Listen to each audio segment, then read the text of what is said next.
भाजपकडून नवनिर्वाचित विधान परिषद आमदार योगेश टिळेकरांचे काल पुण्यात जल्लोषात स्वागत करण्यात आले।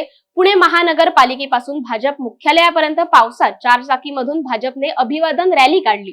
मुख्यालयात सत्कार झाल्यानंतर आमदार टिळेकर यांनी विविध विषयांवर न्यूज अँकरशी संवाद साधलाय। यावेळी बोलताना त्यांनी आघाडीवर सडकून टीका करताना येत्या विधानसभेसाठी भाजप ताकदीने उभी असल्याची मतं व्यक्त केली आहेत। विधान परिषदेमध्ये नुकत्याच झालेल्या निवडणुकीमध्ये विजयी झालेले योगेश टिळेकर सर आपल्यासोबत आहेत। सर, न्यूज अनकटतर्फे तुमचं खूप खूप स्वागत आहे आणि अभिनंदन देखील आहे की विधान परिषदेमध्ये तुम्ही आमदारकी म्हणून भाजपच्या तर्फे यंदाच्या वर्षी पहिले आमदार म्हणून निवडून आलेला। काय प्रतिक्रिया, काय? मनापासून आनंद होतोय।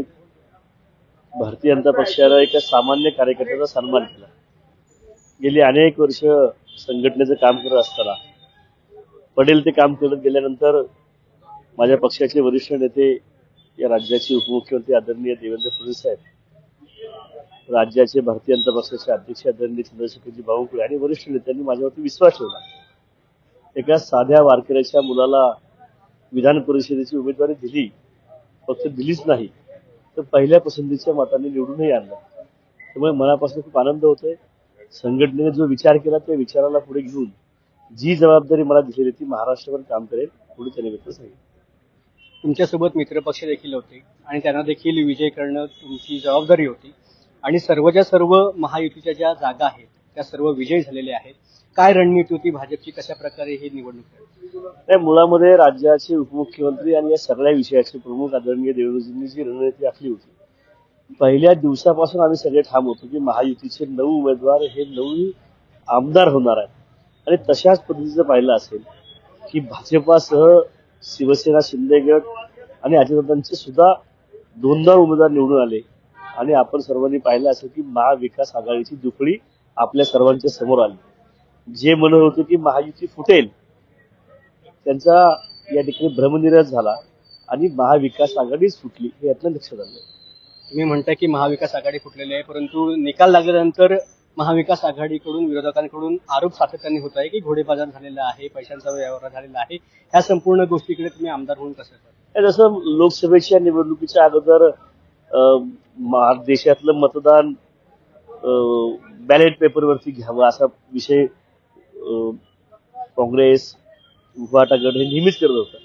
म्हणजे अपयश आलं तर तुमच्या कुठल्या मशीन्स, ईव्हीएम मशीन्स, याच्यावर आरोप करायचे।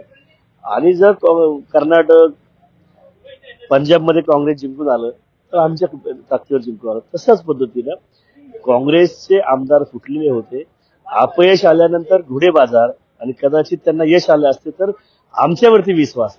त्यामुळे ही एक काँग्रेसचं एक नेरेटिव्ह जसा लोकसभेला त्यांनी सेट केलं तसाच नेरेटिव्ह आता सेट करतायत। परंतु काँग्रेसचं घर पडलेलं आहे आणि पडलेल्या घरात कोण राहणार नाही आणि म्हणून त्या घराला सोडून काही लोक आमच्याकडे येत आहेत। शेवटचा प्रश्न आहे सर, विधान परिषदेची निवडणूक झालेली आहे, विधानसभा काही महिन्यांवरती येऊन ठेवलेली आहे, नुकतेच तुम्ही देखील आमदार झालाय। कशा प्रकारे विकासाचं काम असणार आहे आणि कशा प्रकारे विधानसभेला तुम्ही सामोरं? बघा, मुळामध्ये लोकसभेच्या निवडणुकीमध्ये इंडिया आघाडीने एक चुकीचा नेरेटिव्ह लोकांमध्ये सेट केला, संविधान बदलणार आहे। त्यावेळी माझा दलित समाज बांधव असेल, मुस्लिम समाज बांधव असेल, याच्यामध्ये गैरसमज निर्माण झाला आणि दुर्दैवाने त्यांनी विरोधामध्ये मतदान केलं।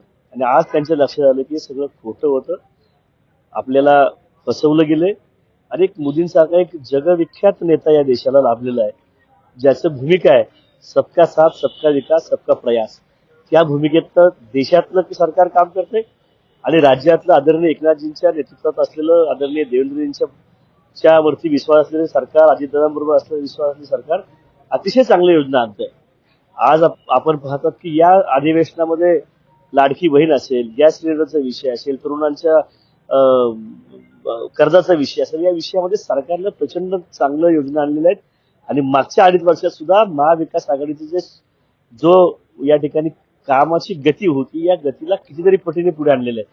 त्यामुळे महाराष्ट्रातल्या जनतेचा विश्वास आहे की हे सरकार महायुतीचं चांगलं आहे, तेच हवं आहे आणि आमच्यासारख्या कार्यकर्त्याला जी संधी मिळाली या संधीच्या माध्यमातून महाराष्ट्रभर भारतीय जनता पक्ष आणि या सरकारचे काम आम्ही पोचवू।